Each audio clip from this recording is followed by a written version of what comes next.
Astaghfirullah.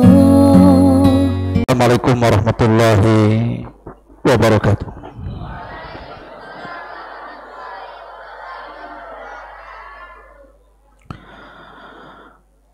Alhamdulillah wassalatu wassalamu ala Rasulillah wa ala alihi wa sahbihi wa mawalah. Coba matikan kipas ini. Afan ini, matikan kipas ini. Wala hawla wala quwata illa billahi wa ba'du. Qala Allah azza wa jalla, ya ayyuhalladzina amanu taqullaha haqqa tuqatih wa la tamutunna illa wa antum muslimun, amma ba'du. Hadirin dan hadirat, santri, ikhwan dan akhwat yang dimuliakan Allah Subhanahu wa taala. Alhamdulillah, di malam hari ini Allah Subhanahu wa taala masih memberikan nikmat kepada kita sehingga kita bisa duduk di majelis ilmu di malam Ahad ini. Dan tema di malam hari ini kita akan membahas tentang fitnah dari akhir zaman, bagian daripada asyratus sa'ah al-kubra, tanda-tanda dari kiamat besar, mautu ad-dajjal, bagaimana kematian Dajjal. Ma'asyiral muslimin yang dimuliakan Allah Subhanahu wa taala, cerita Dajjal adalah cerita yang patut diketahui oleh setiap muslim dan juga muslimah. Karena di zaman Nabi sallallahu alaihi wasallam, Nabi sallallahu alaihi wasallam selalu membicarakan Dajjal, baik dalam khutbah Jumatnya ataupun nasihat-nasihatnya, atau tatkala para sahabat duduk-duduk di Masjid Nabawi. Jadi Nabi sallallahu alaihi wasallam selalu menceritakan tentang Dajjal, sampai-sampai karena seringnya menjadikan takut para sahabat, sehingga dia menyangka bahwa Dajjal itu ada di sekitar kota Madinah. Ini menunjukkan bahwa bercerita tentang Dajjal ini harus seorang muslim ini menyampaikannya, karena Dajjal akan keluar di saat tidak ada lagi yang menyebut-nyebut namanya. Itu karena qillatun minal ilmi, sedikitnya ilmu yang tersebar di tengah-tengah kaum muslimin. Saya tidak hendak menceritakan dari awal sampai akhir terlampau panjang, tapi saya ambil tema bagaimana kematian Dajjal. Kematian Dajjal ini tidak lepas daripada kisah tentang nuzul Isa, tentang turunnya Isa bin Maryam dari langit ke bumi. Karena tidak ada yang bisa membunuh Dajjal kecuali seorang nabi, sementara Nabi sallallahu alaihi wasallam sudah wafat.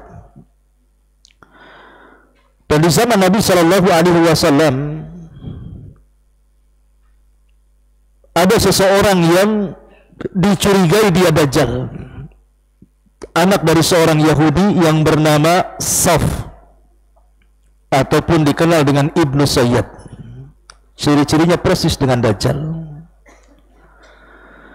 Jadi suatu ketika Nabi sallallahu alaihi wasallam keluar bersama Umar bin Khattab radhiyallahu an, Abu Bakar dan sebagian sahabat, ingin mencari tahu siapa Saf atau Ibnu Sayyad itu. Nah, ketika para sahabat melihat Saf atau Ibnu Sayyad, banyak yang bersumpah dia Dajjal. Salah satunya adalah Umar bin Khattab radhiyallahu an, Abu Sa'id Al-Khudri radhiyallahu an, Abdullah ibn Umar radhiyallahu anhuma, Hafsah, dan beberapa para sahabat yang lainnya. Mereka bersumpah bahwa Ibnu Sayyad itu Dajjal, padahal anak kecil, anak dari seorang Yahudi. Sampai-sampai Umar bin Khattab radhiyallahu anhu menawarkan diri untuk membunuh anak itu. Tapi Nabi sallallahu alaihi wasallam melarang dan mengatakan, in kana huwa Dajjal, kalau memang Ibnu Sayyad itu adalah Dajjal, maka tidak ada yang bisa membunuhnya kecuali seorang Nabi. Tapi kalau seandainya Ibnu Sayyad itu bukan Dajjal, fala hajata liqatlihi, maka tidak ada hajat untuk membunuhnya. Buat apa kau bunuh dia, apa salahnya? Maka dari hadis ini bahwa Dajjal tidak bisa dibunuh kecuali oleh seorang Nabi. Makanya Nabi SAW bersabda, iyakhruj fikum wa ana hayyun, kalau seandainya Dajjal muncul keluar di tengah-tengah kalian dan saya masih hidup, fa ana hajijudunakum, saya yang akan membunuhnya. Wa iyakhruj wa ana mayyitun, tapi kalau dia keluar sementara saya sudah meninggal, fa kullu mri'in hajiju nafsahu, maka setiap jiwa harus menghadapi Dajjal masing-masing, dan orang tidak akan sanggup membunuh Dajjal.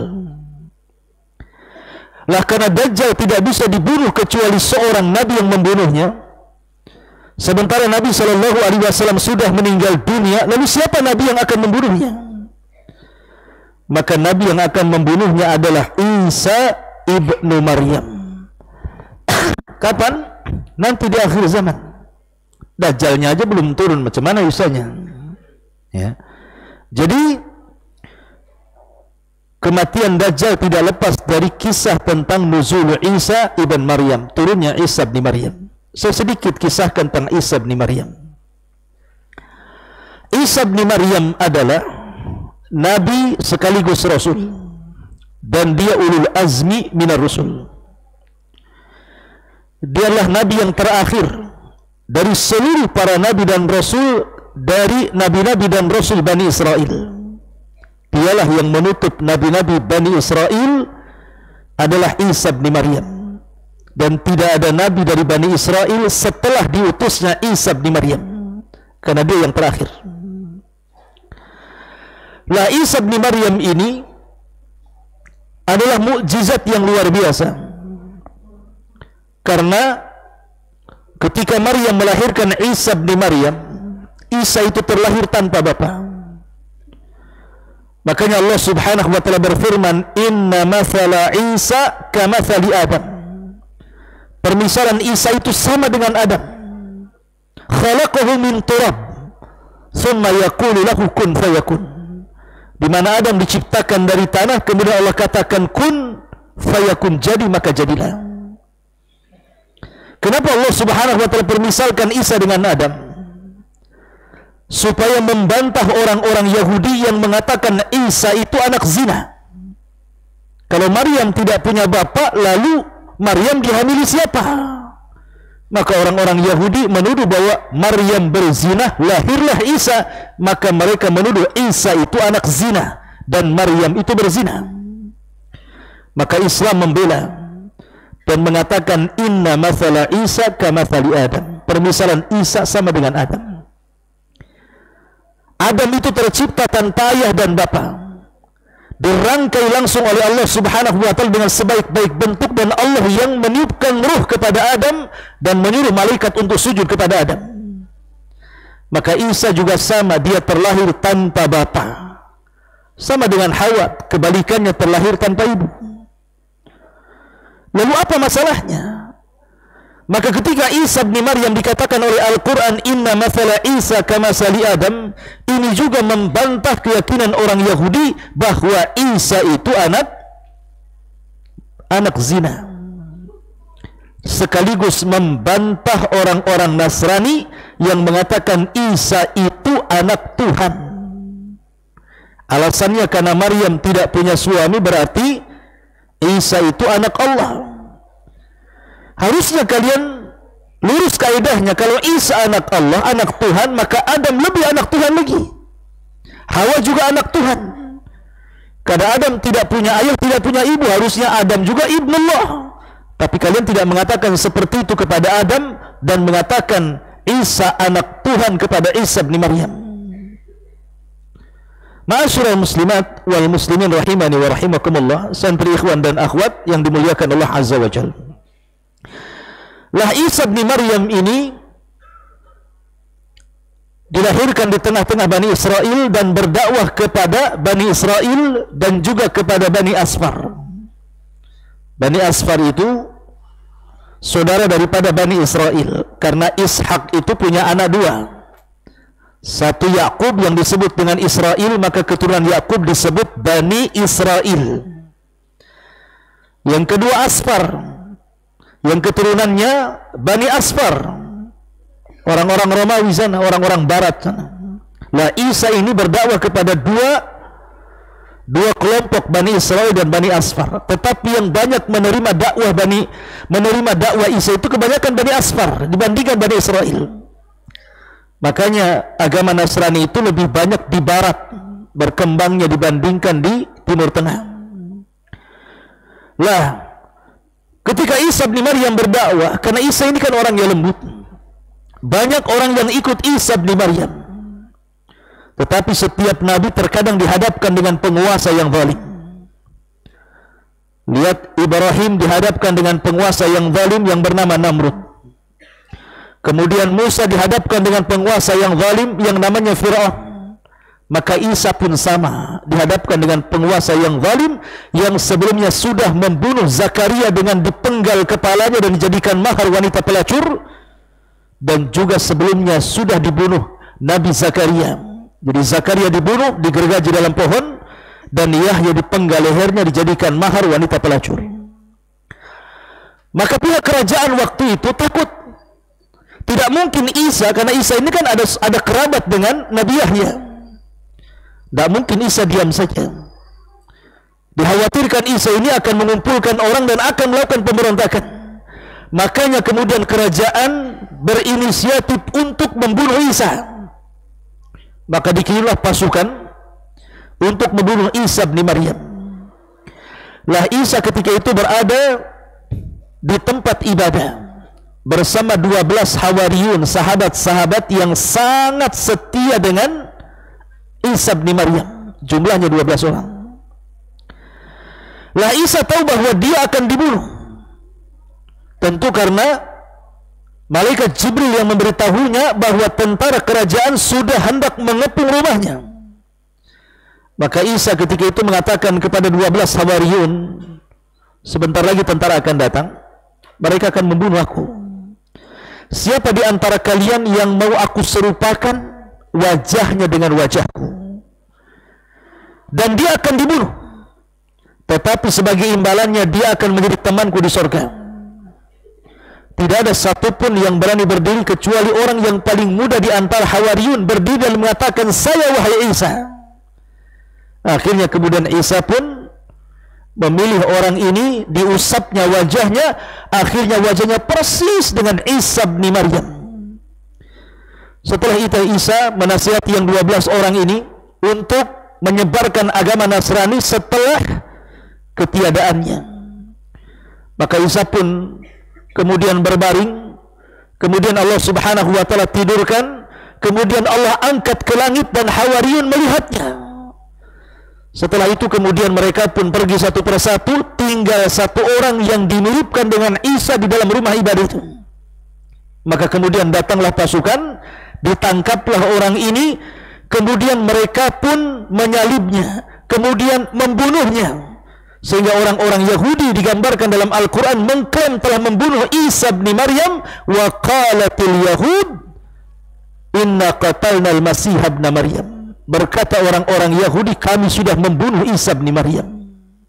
Maka Quran bantah, wa ma qataluhu wa ma sallabuhu walakin syubbiha lahu bal rafa'ahu Allahu ila sama.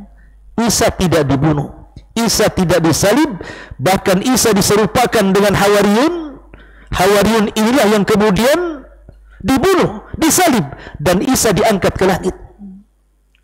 Dari sini terjadi pertentangan para ulama.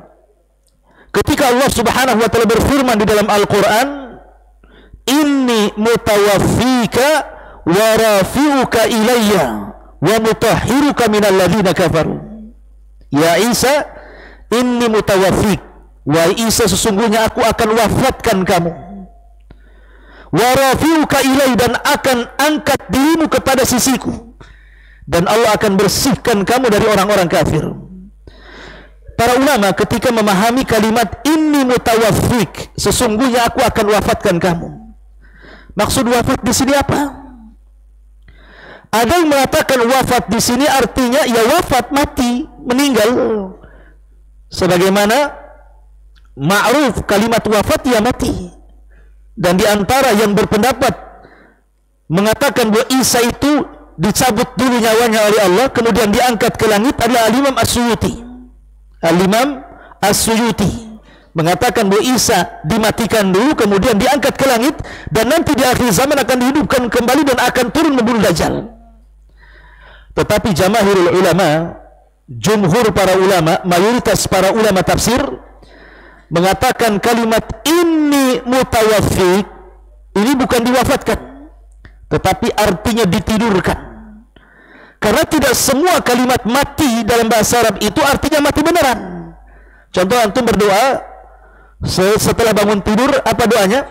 Alhamdulillahilladzi ba'dama alhamdulillahilladzi ahyana ba'dama amatana wa ilaihin nusyur. Segala puja dan puja bagi Allah yang telah menghidupkan kita setelah kematian kita. Arti kematian di sini bukan mati betulan. Kalau antum mati betulan nggak akan bangun. Arti mati di sini artinya tidur. Jadi tidak semua kalimat wafat diartikan mati, tapi juga maknanya ditidurkan. Makanya jumhur ulama mengatakan mutawaffika di sini bukan artinya diwafatkan. Karena kalimat wafa, mutawaffi ini artinya menyerahkan secara sempurna. Seperti kalau seandainya saya punya tetangga, saya punya harta, kemudian saya katakan kepada tetangga saya, inni tawaffaitu kamalan, inni tawaffaitu kamalan, saya serahkan hartaku kepadamu secara sempurna. Itu arti wafa. Arti ini mutawaffika ada juga yang mengartikan artinya bahwa Allah sudah memberikan kenabian kepada Isa itu secara sempurna. Jadi sebelum wafat Allah sudah sempurnakan kenabiannya, itu maksudnya.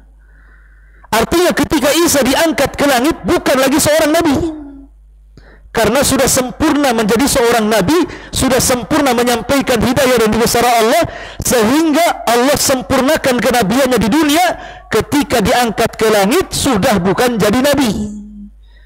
Sebab kalau seandainya kenabiannya masih melekat kepada Isa, kemudian nanti dia turun di akhir zaman, ini akan bertentangan dengan sabda Nabi SAW, la nabiyya ba'di, tidak ada nabi sepeninggalku. Lah buktinya Isa turun. Isa bukan turun, bukan seorang nabi, bukan mengakhiri para nabi.